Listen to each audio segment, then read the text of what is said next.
주님 안에서 존경하는 우리 더사랑교회 성도 여러분, 환대해 주시고 또 반갑게 맞아 주셔서 감사합니다. 무엇보다 하나님의 말씀을 귀한 교회에서 전할 수 있도록, 나눌 수 있도록 초청해 주신 성도 여러분들께 감사드립니다. 오늘 주신 본문으로 때를 따라 아름답게라고 하는 제목으로 함께 말씀을 나누겠습니다. 한 주간 동안도 성도 여러분 정말 고난스러운 삶의 현장 가운데서 수고 많이 하셨습니다. 크고 작은 어려움을 겪고 계시는 성도님들을 하나님께서 이 시간에 오셔서 위로해 주시기를 바랍니다. 지난 몇 년 동안 우리는 코로나 전염병으로 매우 힘들었습니다. 또 전쟁과 같은 세계의 그런 상황들 때문에 물가도 많이 올라서 경제적으로도 참 어려워졌습니다. 이 밖에도 우리가 알 수 없는, 우리가 이유를 알 수 없는 그러한 개인적인 고난들이 우리를 참 고통스럽게 합니다. 이런 상황에서도 우리는 어떻게 하면 하나님을 붙들고 의미 있고 행복하게 우리의 인생을 살 수 있겠습니까? 오늘 읽은 이 전도서 말씀이 우리에게 이 질문에 대한 답을 주고 있습니다. 본문 2절에서 8절에 보면은 우리가 만나는 삶의 다양한 때들이, 때의 목록이 나오고 있습니다. 울 때와 웃을 때, 찾을 때와 잃을 때, 또 잠잠할 때와 말할 때, 사랑할 때와 미워할 때, 대표적으로 이런 것들인데 28개의 때가 나오고 있습니다. 이 모든 때는요, 우리가 일상에서 겪을 수 있는 모든 삶의 국면들을 대표적으로 나열한 것입니다. 28개조차도 우리의 때를 다 포함할 수는 없겠죠. 대표적으로 코로나를 겪을 때가 있고 겪지 않을 때가 있는 것이죠. 우리가 보기에 좋은 때도 있지만 우리가 보기에 좋지 않은 때도 있습니다. 전도자는 우리가 이처럼 다양한 삶의 때 가운데서 많은 수고를 하는데 그게 우리에게 무슨 유익이 있는가? 그렇게 묻고 있습니다. 9절을 한번 보겠습니다. 일하는 자가 그의 수고로 말미암아 무슨 이익이 있으랴. 저와 여러분이 인생의 때를 따라서 학교도 다니고 취직도 하고 또 직장에도 가고 교회도 섬기고 아이들을 양육하기도 하고 또 노년의 삶을 꾸려 나가기 위해서 많은 수고를 합니다. 그런데 우리의 삶의 이런 다양한 때 가운데서 우리가 하는 그 모든 수고가 정말 우리에게 유익한 것인가? 정말 이 세상에 의미가 있는 것인가? 그런 질문을 지금 하고 있는 것입니다. 특별히 고난의 때에 우리가 고난을 견디면서 많은 수고를 합니다. 사랑하는 여러분, 우리가 이 고난을 견디기 위해서 많은 수고를 하는 것이 정말 우리나 이 세상에 유익한 것일까요? 정말 부부관계를 깨지 않기 위해서 견디고 노력하는 것이 무슨 의미가 있을까요? 몇 번이나 시험에 또는 면접에 떨어지면서도 취업을 준비하는 것이 정말 우리에게 유익한 일일까요? 윗사람들 눈치 보고 갑질을 당하면서도 직장에 계속 다니고 사람들을 섬기고 또 사업을 계속해 나가는 것이 정말 우리에게 의미가 있는 일일까요? 우리가 그저 건강이 안 좋으면서도 하나님이 허락하신 삶이기 때문에 이 노년을 잘 견뎌 나가는 것이 정말 우리에게 유익한 것일까요? 우리가 그저 열심히 일하고 열심히 사는 것이 우리에게 정말 좋은 일일 것일까요? 좋은 것일까요? 내일이라도 아니 당장이라도 우리에게 죽음이 닥쳐온다면 정말 행복하게 살다가 정말 의미 있게 살다가 주님 품에 안긴다고 우리가 말할 수 있겠습니까? 사랑하는 더사랑교회 가족 여러분, 우리 하나님 아버지는요 정말 우리가 이 땅에서 행복하게 살기를 원하십니다. 정말 우리가 이 땅에서 의미 있게 살기를 원하십니다. 정말 행복하게 주님 품에 안기기를 원하십니다. 그래서 우리에게 오늘 전도서 말씀을 통해서 우리 인생의 모든 순간을 행복하고 의미 있게 살다가 죽을 수 있는 지혜를 우리에게 주고 계십니다. 여러분, 고난 가운데서 특별히 삶이 참 무의미하게 느껴질 때 꼭 이 전도서의 말씀을 펼쳐서 읽으시기를 바랍니다. 오늘 말씀을 통해서 그 길이 무엇인지 몇 가지만 살펴보도록 하겠습니다. 먼저 우리 삶의 주권자이신 하나님이 우리의 모든 때를 아름답게 만드실 것을 믿는 것입니다.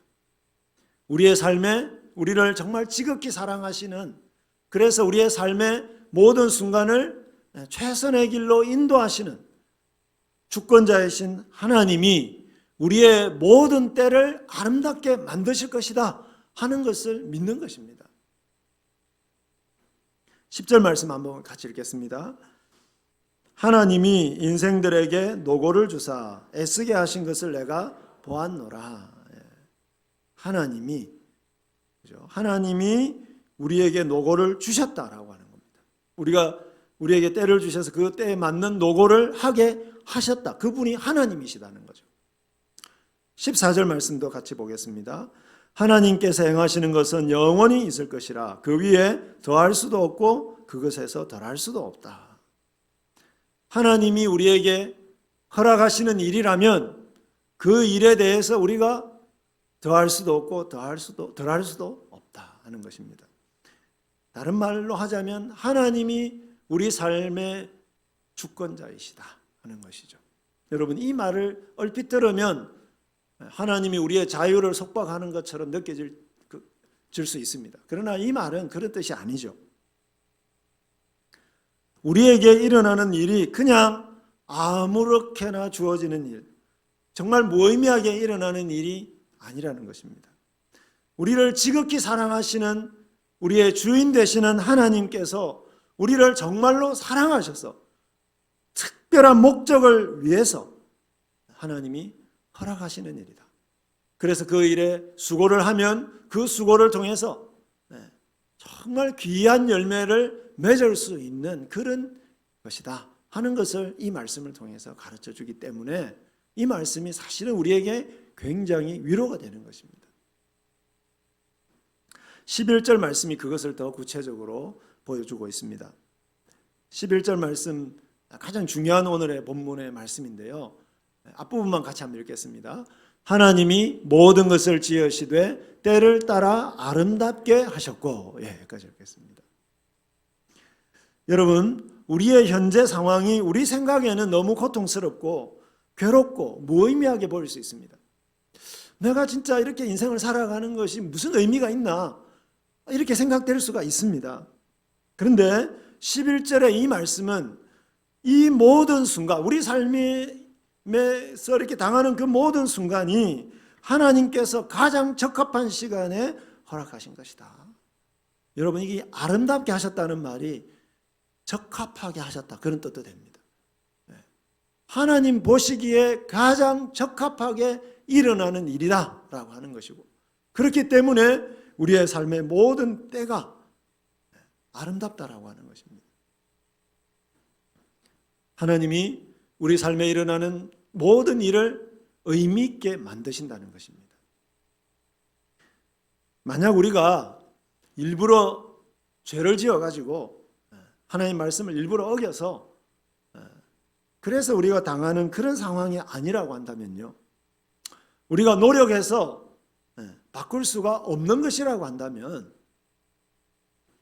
어떤 상황이든 지금이 가장 적합하고 아름다운 시간입니다. 우리를 사랑하시는 하나님께서 우리의 현재를 아름답게 만들어 가십니다. 11절 두 번째 행에서는 또 이렇게 말씀하십니다. 또 사람들에게는 영원을 사모하는 마음을 주셨느니라. 그러나 하나님이 하시는 일의 시종을 사람으로 측량할 수 없게 하셨도다. 여러분, 하나님께서 사람들에게 영원을 사모하는 마음을 주셨다고 말합니다. 이거를 히브리어로 직역을 하면 우리 마음에 영원을 심으셨다는 것입니다. 이게 무슨 말이겠습니까? 여러분, 우리 눈앞만 보는 우리 자신이 아니라 영원을 주관하시는 하나님을 의지하게 하셨다는 것이죠. 우리는요, 한계가 많은 사람이기 때문에 우리 눈앞에 당하는 이 일만 보입니다. 그런데 하나님은 그죠? 이 세상의 시작부터 영원까지를 보시고 주관하시는 하나님이신데, 우리가 주 예수님을 주님으로 믿게 하셔서 영원한 하나님 나라가 있다는 것을 알게 해주셨다는 것이죠.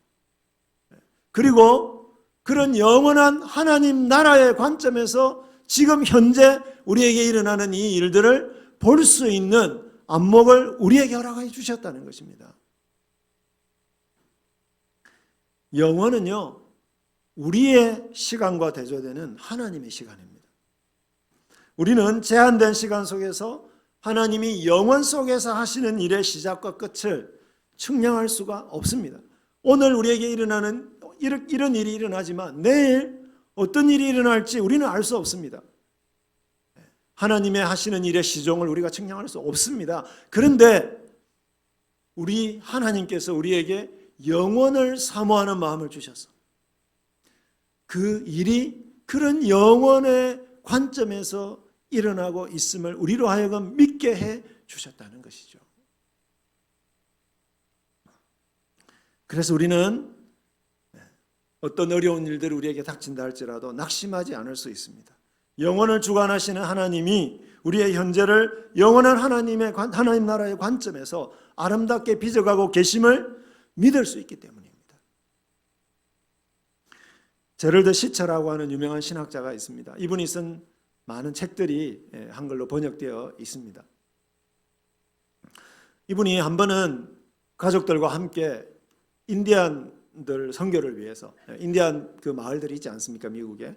그래서 그 마을을 방문하고 돌아가는 길이었는데 음주운전하는 트럭이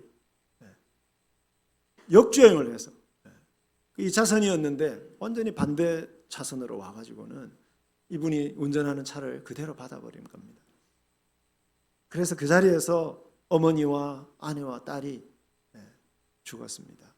그리고 자신과 아들은 치명적인 정말 엄청난 상처를 또 받아서 바로 병원에 입원하고 이런 고통을 겪었습니다. 이분은 처음에는 이런 엄청난 고통을 자신에게 허락하신 하나님이 이해가 되지 않아서 너무너무 힘들어하고 또 원망하기도 했습니다. 그분이 쓴 그런 고통과 씨름하는 그 이야기를 쓴 책이 하나님 앞에서 울다라고 하는 책입니다. 하나님 앞에서 울다. 이 책에 보면 이런 원망의 말들이 기록되어 있습니다. 왜 이런 일이 일어나도록 허락하시는 겁니까? 하나님이 상대할 만한 그런 사람을 상대로 하십시오. 저를 좀 내버려 두십시오. 전 하나님과 아무 관계가 없었으면 좋겠습니다. 그러면서도 하나님을 떠나지 않고 그 고난을 주신 그 하나님을 붙들고 매일매일 눈물이 그냥 흐르는데요. 그럼에도 불구하고 그 하나님과 씨름했던 그런 기록들이 이 책에 담겨 있습니다.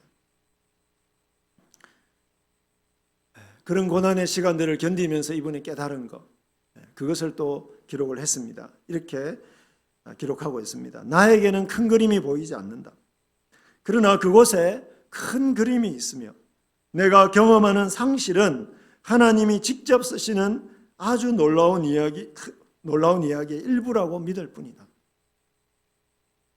사랑하는 여러분, 우리에게 일어나는 모든 일의 의미를 우리는 다 알 수 없습니다.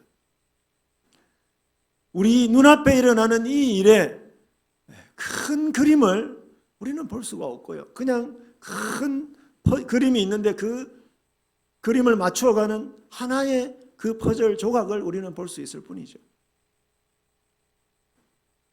하지만 이해할 수 없는 모든 순간에도 우리의 현재가 영원한 하나님 나라라고 하는 큰 그림을 만들어가는 그런 일부라고 하는 것을 우리는 믿어야 합니다. 우리는 잘 몰라도 하나님은 우리의 현재를 영원의 관점에서 아름답게 만드십니다. 그래서 우리의 현재는 우리에게 의미 있고 특별한 때가 됩니다. 우리의 모든 때는 하나님 나라의 영원한 의미를 남길 수 있는 참으로 아름다운 때입니다. 그래서 현재의 한순간 한순간을 최선을 다해서 우리가 맞을 수가 있는 것이죠. 우리 옆에 계신 분들에게 이렇게 인사했으면 좋겠습니다. 참 좋을 때입니다. 여러분들 한번 옆에 있는 분들에게 정말 진심으로 참 좋을 때입니다. 이렇게 한번 인사했으면 좋겠습니다. 여러분, 젊을 때만 참 좋은 때가 아닙니다. 어떤 나이에 있든지 어떤 상황에 있든지 하나님께서 이 순간을 우리에게 허락하셨다면 이 순간은 우리에게 최고의 순간이고 가장 좋은 때입니다. 우리가 코로나와 같은 고난을 겪을 수 있습니다. 하지만 중요한 것은요, 정말로 안심이 되는 것은 우리를 사랑하시는 우리 하나님 아버지께서 이 상황 가운데 우리와 함께 해주신다는 것입니다. 하나님이 이 상황을 주관해 가신다는 것입니다. 예수님이 우리를 초청하시지 않았습니까? 죄의 짐에 짓눌려 살아가는 우리를 초청하셔서 우리를 쉬게 하시겠다고 하셨습니다. 그러시면서 하시는 말씀이 예수님이 우리에게 주시는 멍에는 쉽고 가볍다고 이야기했습니다. 무슨 말씀이죠? 우리가 예수님의 제자로서 죄 많은 이 땅에서 살아갈 때에 우리가 여러 가지 고난을 겪을 수 있겠지만은, 그런데 십자가 지신 주님께서 우리와 함께 하시면서 그 고난의 짐을 주시겠다는 말이죠. 그래서 우리의 짐이 쉽고 가볍다고 말씀하시는 것입니다. 우리가 해야 할 일은요, 이런 하나님을 믿고 이 상황을 통해서도 하나님의 뜻이 이루어지기를 기도하는 것이죠. 로마서 8장 28절 말씀처럼 하나님을 사랑하는 자, 곧 그의 뜻대로 부르심을 입은 자들에게는 모든 것이 합력하여 선을 이룬다라고 하는 것을 믿고 우리의 삶에서 선을 이루어 가시는 그 하나님을 붙드는 것입니다. 사랑하는 여러분, 많이 힘드십니까? 피할 수 없다면 믿음의 눈을 들어서 우리의 모든 것을 합력하여 선을 이루게 하시는 하나님을 바라보시기를 바랍니다. 이 고통의 때를 좀 단축해 주십시오. 여러분, 그렇게 기도하십시오. 그와 더불어서 이 고통의 때를 아름답게 해주시기를, 현재 우리가 고통을 견디는 일이 결코 헛되지 않고 하나님 나라에 영원한 의미를 남기게 해달라고 그렇게 기도하시기를 바랍니다. 예수님도 모든 때에 하나님의 뜻이 이루어지도록 하나님께 순종하며 사셨습니다.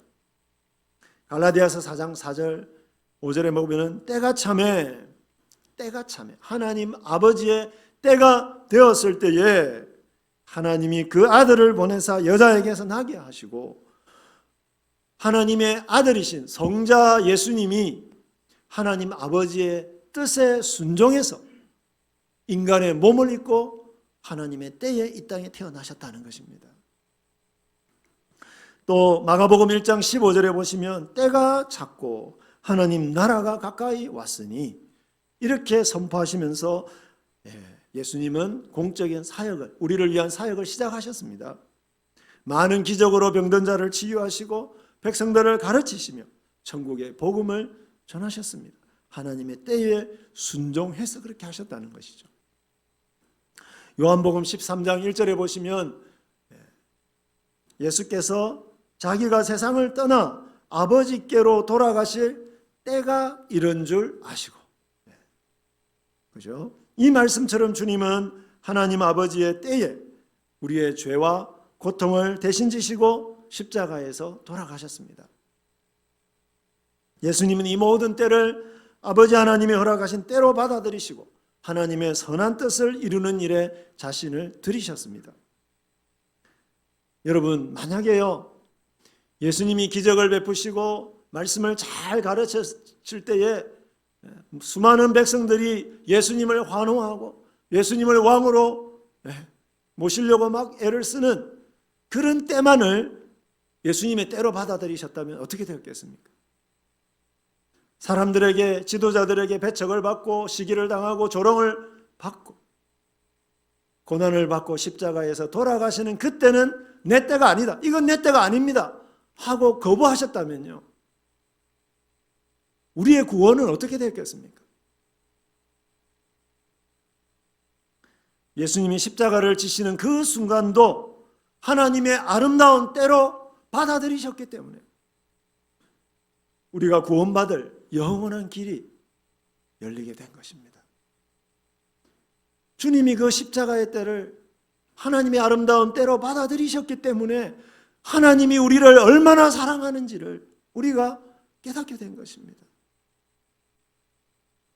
이 십자가 사랑 덕분에 고난 중에서도 하나님이 여전히 우리를 사랑하신다는 것을 우리가 확신할 수 있게 된 것입니다. 마태복음 24장 36절에 보시면 그러나 그날과 그 때는 아무도 모르나니 오직 아버지만 아시느니라. 여러분, 어떤 때겠습니까? 주님이 다시 오셔서 하나님 나라를 완성하시는 때입니다. 우리 주님은요, 그때도 또 아버지 하나님께 순종하셔서 우리를 완전히 변화시키시고 하나님 나라 백성으로 영원히 살아갈 수 있도록 하시기 위해서 다시 오실 것입니다. 사랑하는 더사랑교회 가족 여러분, 우리가 삶의 여정에서 만나는 다양한 때들을 예수님처럼 하나님의 가장 좋은 때로 받아들이시길 바랍니다. 아무리 힘들어도 주님의 십자가를 보시며 하나님이 얼마나 우리를 사랑하시는지를 기억하시기를 바랍니다. 다시 오실 주님을 기대하면서 고난을 견디시기를 바랍니다. 우리를 사랑하시는 주권자 하나님이 우리의 모든 상황을 영혼의 관점에서 아름답게 빚어 가실 것입니다. 이처럼 우리의 모든 때를 아름답게 빚어 가시는 하나님의 주권을 믿는다면, 하나님의 주권을 믿는다면 우리는 우리의 때를 어떻게 보내야 되겠습니까? 12절 말씀 우리 같이 한번 읽겠습니다. 사람들이 사는 동안에 기뻐하며 선을 행하는 것보다 더 나은 것이 없는 줄을 알았고.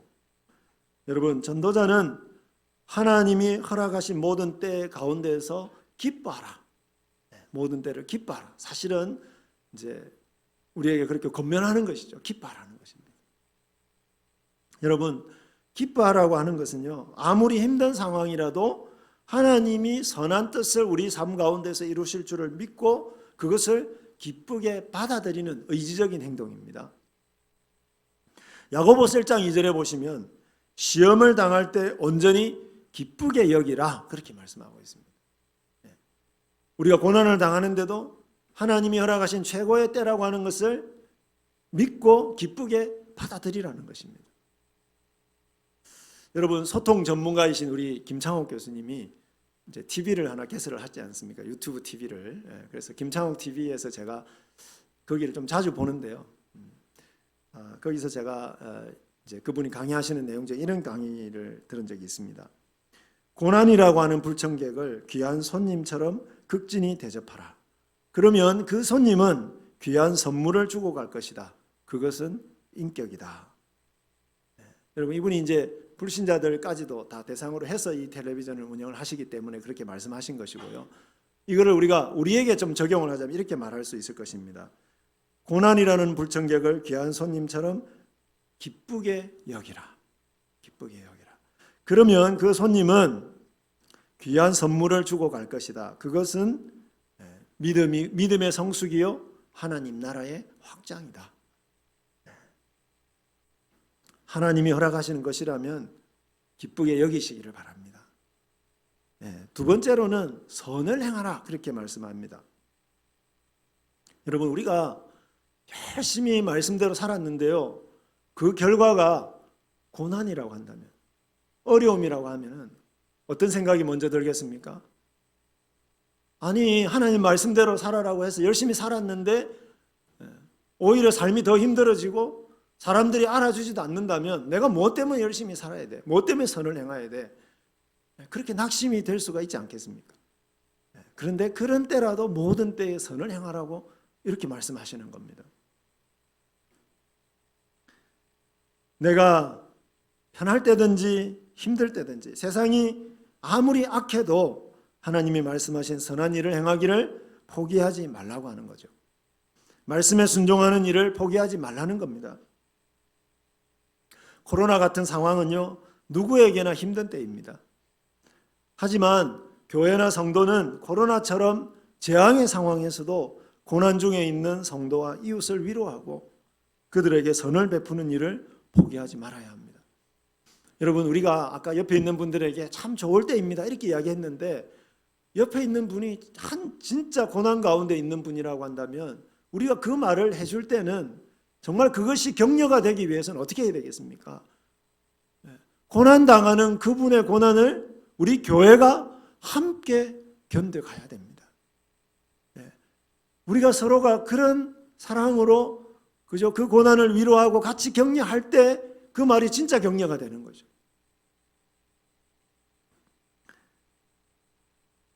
우리가 튀르키예에 지진이 일어났는데 그들이 얼마나 고통스러울까를 생각하면서요, 다음 주에 우리가 헌금을 하지 않겠습니까? 이것이 고난 가운데 우리가 해야 될 일이죠. 어떤 상황에서도 우리는 선을 행하기를 포기하지 말아야 되는 것이죠. 힘든 부부관계의 회복을 위해서 때로는 낙심이 되죠. 정말 변하지 않는 그 사람을, 그분을 생각하면 참 낙심이 될 때가 있습니다. 그럼에도 불구하고 포기하지 않고 또 그 사람에게 맞춰주기 위해서 또 나를 낮추고 나를 복종하는, 주님께 복종하는 그 노력을 계속하는 것, 그것이 선을 행하는 거죠. 말 안 듣는 자녀를 위해서 때로는 낙심이 되지만 또 그 자녀를 포기하지 않고 위해서 기도하고 또 섬기고 하는, 그것이 선을 행하는 일입니다. 편찮으신 부모님들, 언제 그 고통이 끝이 날까 생각이 되지만 그럼에도 불구하고 재정적으로 또 시간을 들여서 부모님들을 돌봐드리는, 그것이 선을 행하는 것입니다. 여러분, 우리 더사랑교회가 이곳에 세워졌는데요, 시작하면서 참 어려움이 있었지만 그럼에도 불구하고 이 교회를 여기에 견고하게 세우는 것이 얼마나 귀한 일인지를 생각하면서 더 교회를 위해서 기도하고 섬기는 것, 이것이 선을 행하는 것입니다. 직장 상사가 괴롭히기도 하고 거래처에서 갑질을 당하기도 하지만 내가 직장을 다니고 사업을 하는 것이 하나님의 선을 이루는 소명이라고 한다면 다시 기도하면서 그 자리로 나아가는 것, 여러분, 그것이 선을 행하는 일입니다. 그렇게 할 때에 고난의 상황 가운데서도 하나님의 아름다운 뜻이 저와 여러분들을 통해서 이루어질 것을 믿습니다. 또 13절에서는 어떻게 말하고 있습니까? 같이 한번 읽어볼까요? 사람마다 먹고 마시는 것과 수고함으로 낙을 누리는 그것이 하나님의 선물인 줄도 또한 알았도다. 여러분, 당장 고난이 끝나지 않아도, 당장 내가 원하는 일이 이루어지지 않아도 현재 하나님과 가족들과 성도들과 함께 살아가는 이 일상을 하나님의 선물로 받아들이라는 것입니다. 여러분, 코로나 재앙 가운데서도 우리가 함께 하나님을 예배할 수 있었고, 코로나 재앙 가운데서도 하나님이 우리에게 먹을 것과 입을 것을 주셨고요, 사랑하는 가족들을 우리 곁에 있게 해주셨지 않습니까? 부모님과 자녀와 배우자와 교회 성도들과 직장의 동료들을 하나님이 주신 선물로 알고 최선을 다해서 우리가 사랑할 수 있게 되었습니다. 이것이 우리의 일상을 누리고 하나님이 주신 선물로 누리고 우리에게 주신 사람들을 누리는 것, 그것이 우리의 모든 삶에서 하나님의 뜻을 이루어드리는 길입니다. 여러분, 다른 사람 직장하고 내 직장하고 너무 비교하지 마십시오. 주어진 일을 하나님께서 허락하신 일로 알고 최선을 다해서 일하시고 누리시길 바랍니다. 다른 사람이 얼마나 돈을 버는지 너무 관심 가지지 마시고, 여러분이 열심히 일을 했는데 하나님이 월급을 주시면 하나님이 주신 선물로 알고 그 선물을 잘 누리시기를 바랍니다. 여러분, 교회와 가난한 이웃들을 위해서도 우리가 돈을 써야 되지만요, 자신을 위해서도 좀 쓰십시오. 맨날 청바지만 입고 교회 오지 마시고요. 자신을 가꾸는 일에다 좀 돈을 투자하십시오. 불쌍한 사람들 많지만 나도 때로는 좀 불쌍하지 않습니까? 나를 좀 위로해 주십시오. 가족들이 나를 위해서 열심히 기도해 줬지 않습니까? 그래서 월급 받는 날은 가족들하고 좀 외식을 하십시오. 그래서 수고했다고, 잘 살았다고 서로를 좀 격려하시기를 바랍니다. 오늘 점심 식사 하나님이 주신 겁니다. 맛있게 하시길 바랍니다. 잘 누리시기를 바랍니다. 이렇게 살아가는 것이 전도서를 통해서 하나님이 우리에게 알려주시는 행복의 비결입니다. 우리 보고만 그렇게 노력하라고 하시지 않고요, 성령께서 늘 우리와 함께 하시면서 우리를 위로해 주시고 필요한 것들을 공급해 주시고 고난을 견딜 수 있는 힘을 주십니다. 이제 말씀을 정리하겠습니다. 사랑하는 더사랑교회 가족 여러분, 우리를 사랑하시는 우리의 주권자 하나님이 우리의 삶의 모든 때를 아름답고 의미 있게 만드심을 믿으시길 바랍니다. 그래서 모든 순간을 기쁘게 여기십시오. 먹고 마시며 일하며 사람들과 함께 살아가는 것을 하나님의 선물로 누리시기를 바랍니다. 그리고 세상이 아무리 악하고 그 때문에 우리가 고통을 당해도 선을 행하기를 포기하지 마시기를 바랍니다. 이렇게 살아가는 더사랑교회 성도 여러분께 때를 따라 아름답게 하시는 하나님의 풍성한 은혜가 임하기를 간절히 축원합니다.